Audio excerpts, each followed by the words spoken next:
Welcome back, everybody. Today, I'm going to teach you how to remove conditional formatting in Google Sheets. This is especially useful when you need to clean up your spreadsheet or change the way your data is displayed.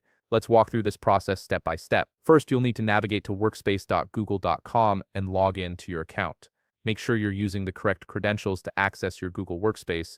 Once you've successfully logged in, you'll be directed to your Workspace dashboard where all your files and applications are accessible. From the dashboard, locate and click on the spreadsheet where you want to remove the conditional formatting. This will open up your Google Sheets file, displaying all the data and any formatting rules you've previously applied. It's important to select the right spreadsheet, especially if you're managing multiple files with similar names. Now here's where we start addressing the conditional formatting. Click on any cell that currently has conditional formatting applied to it. You'll know a cell has conditional formatting if it displays colors or patterns based on specific rules you've set up.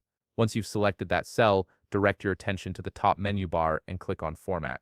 This will open a drop-down menu with various formatting options available for your spreadsheet. From the Format drop-down menu, click on Conditional Formatting. This action will bring up the Conditional Format Rules panel on the right side of your screen. This panel is your control center for all the conditional formatting rules that are currently active in your spreadsheet.